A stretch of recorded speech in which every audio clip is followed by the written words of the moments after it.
Hello everyone, एक बार फिर से आप सभी का स्वागत है। आज हम यहाँ पर उत्तर प्रदेश से संबंधित सरकारी योजनाएं जो हैं उनको डिस्कस करने जा रहे हैं। ये योजनाएं पिछले 2 साल में सरकार के द्वारा जो भी प्रमुख योजनाएं रही हैं उनको लेकर है। 2020 और 2019 में उत्तर प्रदेश सरकार के द्वारा संचालित इन योजनाओं को हम एक एक करके डिस्कस करेंगे। ये योजनाएं आपकी परीक्षाओं के संदर्भ से ज़रूरी हो सकती हैं और आपके एग्ज़ाम के लिए यहाँ पर इससे संबंधित प्रश्न भी आ सकते हैं, इसलिए इन्हें अच्छे से समझना है, पढ़ना है और क्या क्वेश्चन पूछा जाता है, पूछा जा सकता है, हम उसको भी यहाँ पर डिस्कस करते चलेंगे। तो चलिए देखते हैं यहाँ पर उत्तर प्रदेश सरकार के द्वारा कौन कौन सी पिछले 2 साल की योजनाएँ, जो प्रमुख योजनाएँ हैं।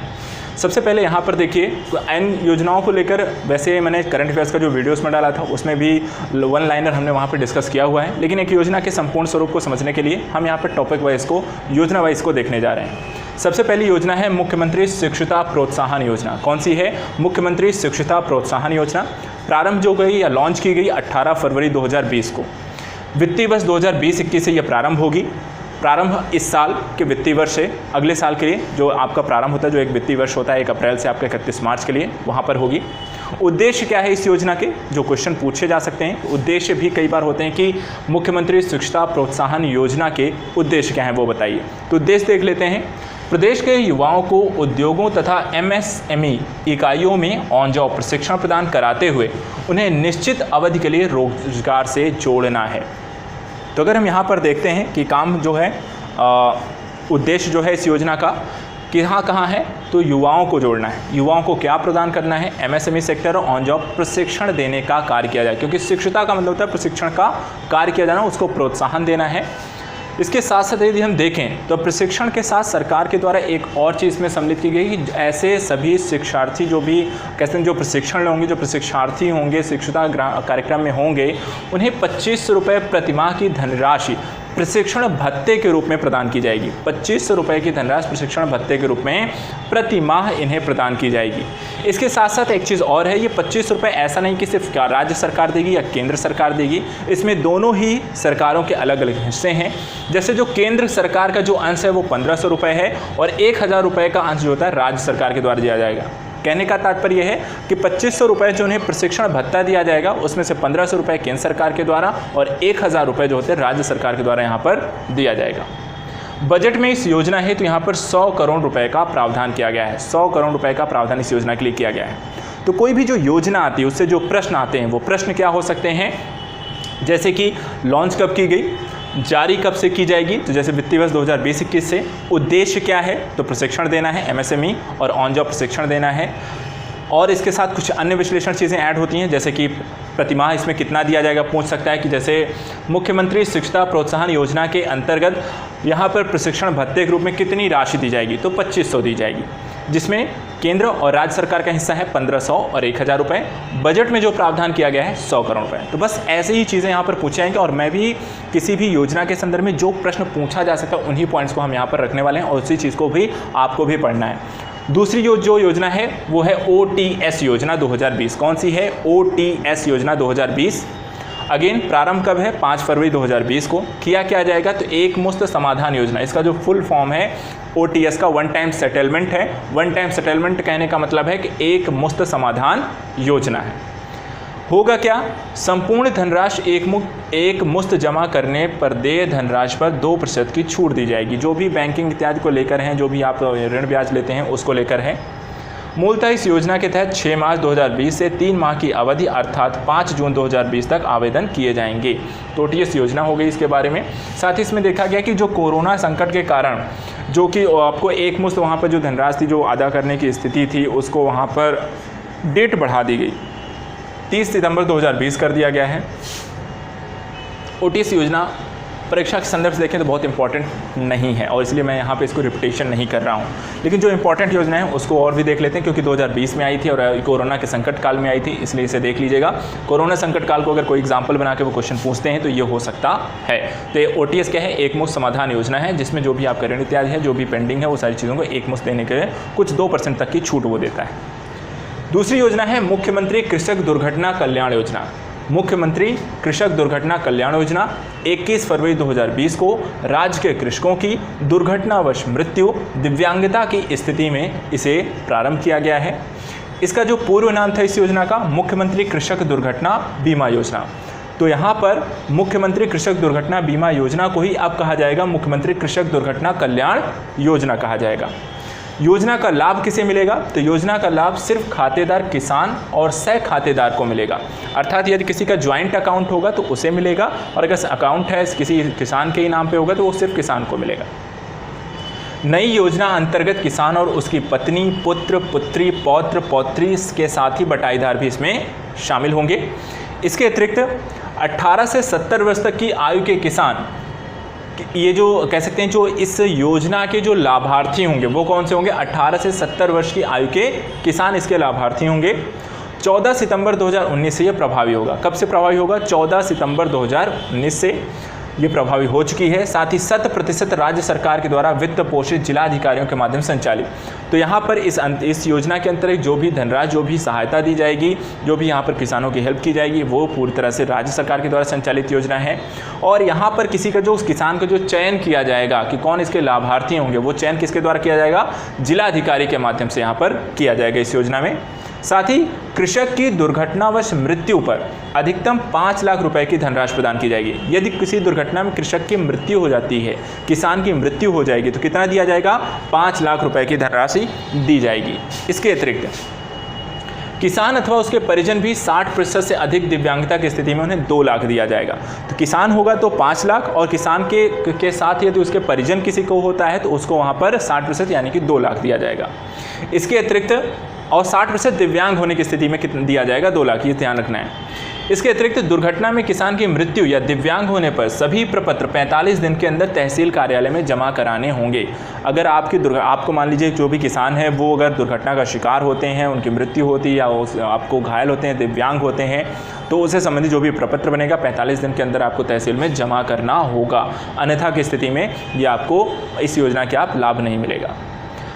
इसमें राज्य बजट 2020-21 में इस योजना के लिए 500 करोड़ रुपए का आवंटन किया गया है। कितना? 500 करोड़ रुपए का आवंटन किया गया है। नेक्स्ट योजना है मुख्यमंत्री पर्यटन संवर्धन योजना। मुख्यमंत्री पर्यटन संवर्धन योजना जो है वो 21 जनवरी 2020 को लॉन्च की गई। इसमें उत्तर प्रदेश में स्थित महत्वपूर्ण धार्मिक, आध्यात्मिक, प्राचीन, सांस्कृतिक, प्राकृतिक स्थलों के सतत विकास एवं संवर्धन हेतु प्रत्येक विधानसभा क्षेत्र में स्थित एक पर्यटन स्थल को विकसित किया जाएगा। तो आप उत्तर प्रदेश में किसी भी प्रकार का क्षेत्र हो सकता है, चाहे वो प्राचीन आध्यात्मिक, प्राचीन सांस्कृतिक, प्राकृतिक स्थल हैं, विभिन्न विभाग जो भी आपके कह सकते हैं प्रत्येक विधानसभा क्षेत्र में एक पर्यटन स्थल विकसित करने संबंधी ये आपकी योजना है, मुख्यमंत्री पर्यटन संवर्धन योजना। इसमें पर्यटन केंद्र को चयन संबंधित विधायक एवं जिलाधिकारी की संस्तुति के आधार किया जाएगा।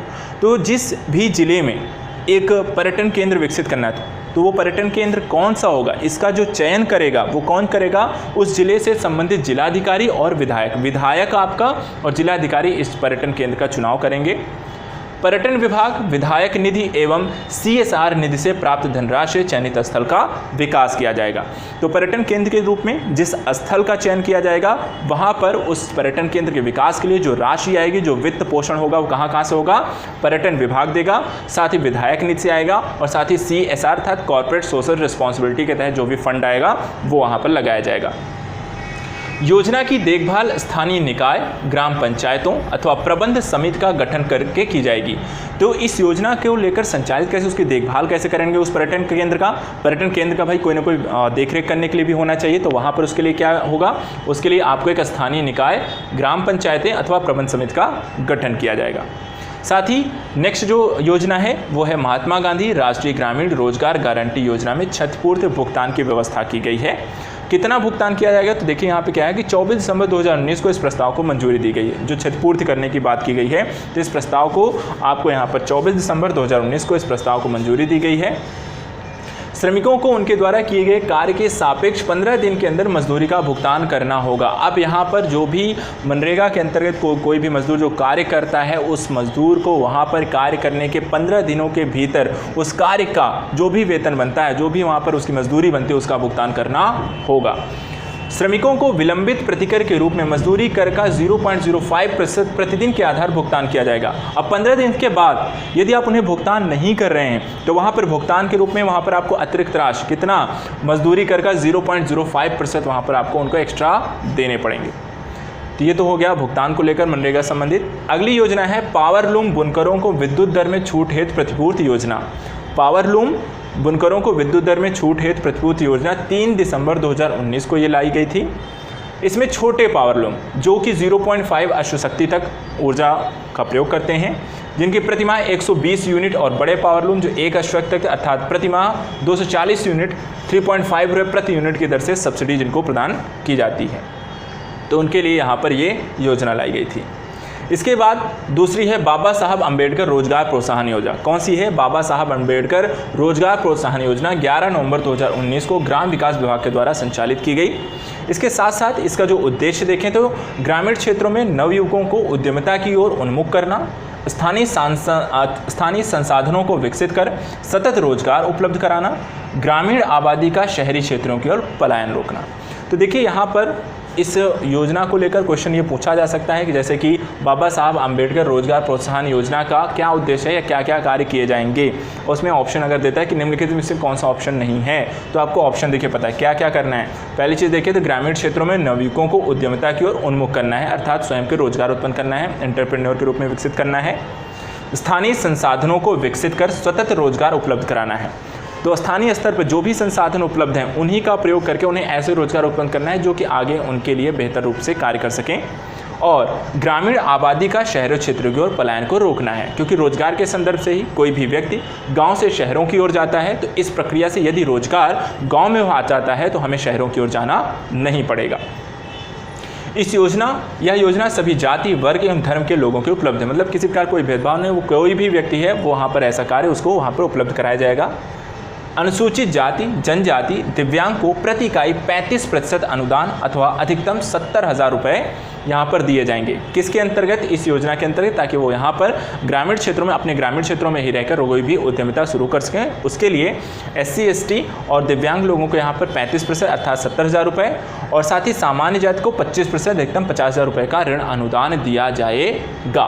किस योजना के तहत? योजना एक बार फिर देख लीजिए, बाबा साहब अंबेडकर रोजगार प्रोत्साहन योजना। इसके बाद उन्हीं लाभार्थियों को ऋण प्राप्त हो सकेगा जिनके परिवार की वार्षिक आय 2 लाख रुपए से अधिक होगी, ठीक है, अधिक ना हो। तो वहाँ पर ये जो 70,000 है, 35,000 रुपये है उद्यमिता शुरू करने के लिए, वो किनको मिलने वाले हैं? ऐसे लोगों के जिनके परिवार की आय, ठीक है, परिवार की मतलब 4-5 लोगों की मिला के, ऐसा नहीं एक व्यक्ति की बात करें, परिवार की आय यदि आपकी वार्षिक आय 2 लाख रुपये से अधिक नहीं होगी तभी आपको इसका लाभ मिलेगा। न्यूनतम आयु 18 वर्ष एवं अधिकतम 65 वर्ष होगी, न्यूनतम 18 और अधिकतम 65 वर्ष। चयन प्रक्रिया जिलाधिकारी द्वारा निर्धारित जिला स्तरीय चयन समिति के द्वारा किया, तो यहाँ भी चयन किया जाएगा, और चयन करने के लिए वही होगा आपका जिलाधिकारी प्रमुख होंगे, और जिलाधिकारी भी जो होगा किसके माध्यम से करेंगे? एक जिला स्तरीय चयन समिति के माध्यम से। 50 करोड़ रुपए के बजट का यहाँ पर इसके लिए, इस योजना के लिए यहाँ पर प्रावधान किया गया है। नेक्स्ट है मुख्यमंत्री निराश्रित बेसहारा गोवंश सहभागिता योजना। ये भी कब लाई गई? 6 अगस्त 2019 को। तो हमने 2020 के यहाँ पर देखे, अब 2019 की योजनाएं देख रहे हैं। 2019 की देखिए तो निराश्रित बेसहारा गोवंश इच्छुक कृषकों, पशुपालकों एवं अन्य व्यक्तियों को सुपुर्द किए जाएंगे। इस योजना के क्रियान्वयन हेतु पहले चरण में 1 लाख गोवंश को अनुमानित व्यय 1 अरब 9 करोड़ 50 लाख रुपए दिए जाएंगे। के तहत यहाँ पर 1 लाख गोवंशों को सुनिश्चित करना है। साथ ही यहाँ पर जिलाधिकारी द्वारा चिन्हित ऐसे इच्छुक कृषकों, पशुपालकों, अन्य व्यक्तियों को 30 रुपये प्रति गोवंश प्रतिदिन की दर से भरण पोषण हेतु धनराशि बैंक खाते में प्रतिमाह DBT प्रक्रिया के माध्यम से हस्तांतरित की जाएगी। तो यहाँ पर गोवंश भी आपको दिए जाएंगे, साथ ही उनके भरण पोषण के रूप में 30 रुपये यहाँ पर आपको आवंटित किए जाएंगे। 30 रुपये प्रति गोवंश प्रतिदिन आपको दिए जाएंगे। तो उसका जो टोटल जो पैसा होगा डायरेक्ट बेनिफिट ट्रांसफर के थ्रू आपके अकाउंट में पहुँच जाएंगे। उत्तर प्रदेश पशुधन संख्या के दृष्टिकोण से देश का सबसे बड़ा प्रदेश है, जहां पर वर्ष 2012 की पशु गणना के अनुसार 205.66 लाख गोवंश हैं। कितने? 205.66 लाख गोवंश हैं। इसके अलावा प्रदेश में 10 से 12 लाख निराश्रित बेसहारा गोवंश होने का भी अनुमान यहाँ पर बताया गया है। चलिए और देख लेते हैं कुछ चीज़ों को। अगली योजना है वृद्धावस्था पेंशन योजना। कौन सी है? वृद्धावस्था पेंशन योजना लाई कब गई? 11 जून 2019 को। 60 से 79 वर्ष की आयु के प्रति लाभार्थी 400 रुपये प्रति माह को बढ़ाकर 500 रुपये करने का निर्णय लिया गया। तो इस योजना के तहत जो पैसे दिए जा रहे थे, 400 दिए जा रहे थे, उसे कितने आयु वर्ग के लोगों को? 60 से 79 वर्ष की आयु वर्ग के लोगों को 400 रुपये दिया जा रहा था। उनको क्या दिया जा रहा था? प्रति माह उनको पेंशन दी जा रही थी, उसे बढ़ाकर कितना कर दिया गया? 500 रुपये कर दिया गया है। इस 500 रुपये में 300 रुपये राज्यों के द्वारा और 200 रुपये यहाँ पर केंद्र के द्वारा दिए जाएंगे। 80 वर्ष या इससे अधिक की आयु वालों को 500 रुपये प्रतिवर्ष यहाँ 100% केंद्र के द्वारा पेंशन दी जाएगी। तो 60 से 79 है तो 300 और 200 का है, 300 राज्य देगी, 200 केंद्र देगा। यदि आप 80 साल या उससे ज़्यादा के हैं तो 500 जो रुपये हैं वो पूरे आपको केंद्र सरकार द्वारा दिए जाएंगे। इसके अतिरिक्त इसके लिए 480 करोड़ रुपए का अतिरिक्त व्यवहार यहाँ पर पड़ेगा, तो वहाँ पर उसके लिए पैसे चाहिए होंगे। अगली योजना है कन्या सुमंगला योजना। कन्या सुमंगला योजना जो है 25 अक्टूबर 2019 को लेकर आई गई थी। इसका संचालन महिला कल्याण विभाग के द्वारा किया जा रहा है। 1 अप्रैल 2019 से यहाँ पर इसे लागू किया गया। तो घोषित आपको 25 अक्टूबर 2019 को ही लागू, आपको यहाँ पर 1 अप्रैल 2019 से लागू किया गया। इसके अंतर्गत 6 श्रेणियों को लागू करने की बात की गई। तो यहाँ पर 6 श्रेणियों को कौन कौन सी लागू की गई, यहाँ पे देखिए थोड़ा सा आपको डेट को लेकर है। तो यहाँ पे 1 अप्रैल को इसको घोषित जरूर किया गया, इसके बाद इसे लागू यहाँ पर यूपी में 25 अक्टूबर 2019 को किया गया है। इसे 6 श्रेणियों में लागू किया गया। पहला है कि यहाँ पर 6 चरण जो बेटी के पैदा होने से लेकर उसकी स्नातक की शिक्षा तक वित्तीय सहायता इसमें प्रदान की जाएगी। तो यहाँ पर ध्यान रखिएगा, बेटी के पैदा होने से लेकर उसकी शिक्षा, वो भी स्नातक स्तर तक की शिक्षा को लेकर यहाँ पर कार्य किया जाएगा और उसके लिए वित्तीय सहायता राज्य सरकार द्वारा प्रदान की जाएगी। 6 चरणों में 15,000 रुपये प्रदेश सरकार के द्वारा दिए जाएंगे। 6 चरणों में 15,000 रुपये केंद्र सरकार द्वारा, राज्य सरकार द्वारा, यहाँ प्रदेश सरकार द्वारा दिए जाएंगे। इस योजना का लाभ किसी परिवार की अधिकतम 2 बच्चियों को मिल सकता है। कितनी? 2 बच्चियों को मिल सकता है, लेकिन एक कंडीशन और भी है। यदि पहले प्रसव से एक बालिका है और दूसरे प्रसव से 2 जुड़वा बालिकाएं हो जाएंगी तो इससे हो जाएंगे टोटल 3। तो ऐसी स्थिति में यहाँ पर तीनों ही बालिकाओं को इसका लाभ मिलेगा। लाभार्थी की पारिवारिक वार्षिक अधिकतम 3 लाख रुपए निर्धारित की गई है। तो ये योजना का लाभ उन्हीं परिवार की लड़कियों को मिलेगा जिन परिवार की जो वार्षिक आय है वो कितनी है, अधिकतम 3 लाख रुपए निर्धारित की गई। इसके अतिरिक्त इसके लिए 1200 करोड़ रुपए की राशि का आवंटन बजट में किया गया है। 1200 करोड़ रुपए की राशि का आवंटन यहाँ पर कन्या सुमंगला योजना के लिए किया गया है। अगली है स्कीम फॉर एडोलसेंट गर्ल्स के लिए, SAG इसको शॉर्ट फॉर्म में कहते हैं। 21 फरवरी 2019 को योजना आई। 11 से 14 वर्ष की उम्र की किशोरियों पर इसे केंद्रित किया गया है। तो इस योजना में 11 से 14 वर्ष की किशोरियों पर केंद्रित है। 53 जिलों में 11 से 14 वर्ष आयु की स्कूल ना जाने वाली बालिकाओं हेतु टेक होम राशन के रूप में देसी जो होता है घी है, काला चना है, अरहर की दाल है, मोटा अनाज, देसी घी, ये सारी चीज़ें उन्हें घर ले जाने की सुविधा दी जाएगी। इनका मुख्य उद्देश्य है किशोरी बालिकाओं को शिक्षित, सशक्त बनाना, ये आत्मनिर्भर एवं जागरूक नागरिक बन सकें, इस माध्यम से ये कार्य किया जाएगा। साथ ही यहाँ पर इसके लिए एक वीरांगना दल का भी गठन किया जाएगा। एक वीरांगना दल का भी गठन किया जाएगा किसके अंतर्गत? स्कीम फॉर एडोलसेंट गर्ल्स के अंतर्गत। प्रत्येक माह की 8 तारीख को यहाँ किशोरी दिवस को मनाने का भी प्रावधान है। तो यहाँ पर एक चीज़ ध्यान रखिएगा, आपको किशोरी दिवस यदि कभी पूछा जाए आपके एग्जाम में अगर ये आता है तो याद ध्यान रखिएगा कि जो किशोरी माह है उसे प्रत्येक माह की 8 तारीख को मनाया जाएगा, अर्थात सितंबर की 8 है। आपका अक्टूबर में एग्ज़ाम है, अक्टूबर में 11 तारीख को एग्ज़ाम है, 8 अक्टूबर को यहाँ किशोरी माह मनाया जाएगा, किशोरी दिवस मनाया जाएगा। इसी तरीके से अगली योजना है विश्वकर्मा श्रम सम्मान योजना। कौन सी है? विश्वकर्मा श्रम सम्मान योजना। 24 जनवरी 2019 को उत्तर प्रदेश दिवस भी मनाया जाता है। वहाँ पर विश्वकर्मा श्रम सम्मान योजना का शुभारंभ किया गया। उत्तर प्रदेश दिवस ध्यान रखिएगा। पारंपरिक कारीगरों एवं हस्तशिल्पियों जैसे बढ़ई, दर्जी, टोकरी, बुनकर, सुनार, लोहार, कुम्हार, हलवाई, मोची, राजमिस्त्री इत्यादि के आजीविका के साधनों को सुदृढ़ करने हेतु विश्वकर्मा श्रम सम्मान योजना को प्रारंभ किया गया। इसमें मुद्रा योजना आदि योजनाओं के माध्यम से वित्तीय सहायता दी जाएगी। मुद्रा योजना आप पढ़ चुके होंगे, समझते होंगे, जिसके माध्यम से लोन इत्यादि की व्यवस्था की जाती है। प्रशिक्षण ITI उत्तर प्रदेश खादी ग्रामोद्योग बोर्ड के प्रशिक्षण केंद्रों चिन्हित संस्थाओं के माध्यम से दिया जाएगा। तो इसके अंतर्गत इनको प्रशिक्षण भी दिया जाएगा और प्रशिक्षण के लिए वहाँ पर कुछ आपके खादी ग्रामोद्योग बोर्ड ITI जो होते हैं उनको चिन्हित किया गया है। साथ ही और कुछ चीज़ें हैं तो उनको देख लें। 20 नवंबर 2020 को 10 जिलों में मुख्यमंत्री सुपोषण घर योजना को प्रारंभ किया गया। ब्लॉक CHC PHC मुख्यमंत्री, इसके अंतर्गत यहाँ प्रतिमाह 16,800 रुपये देने का प्रावधान है। यहाँ पर अगर हम देखें तो इसके अंतर्गत 8 आकांक्षात्मक जिलों जिसमें चित्रकूट, चंदौली, फतेहपुर, सिद्धार्थनगर, सोनभद्र, बहराइच, श्रावस्ती, सीतापुर, गोंडा संचालित होगी और जनवरी 2019 से मार्च 2020 तक इसे संचालित किया जाएगा। नेक्स्ट है सामान्य सुविधा केंद्र प्रोत्साहन योजना। सामान्य सुविधा केंद्र प्रोत्साहन योजना जो है एक जनपद एक उत्पाद प्रभावी क्रियान्वयन है सामान्य सुविधा केंद्र प्रोत्साहन योजना को लेकर यह संचालित की जा रही है। इसमें चिन्हित उत्पादों के उत्पादन समस्त अवयवों जैसे कच्चा माल है, डिज़ाइन है, उत्पादन प्रक्रिया है, गुणवत्ता सुधार है, अनुसंधान एवं विकास है, पर्यावरण है, ऊर्जा है, संरक्षण को लेकर है, पैकेजिंग इत्यादि से संबंधित चीज़ें हैं।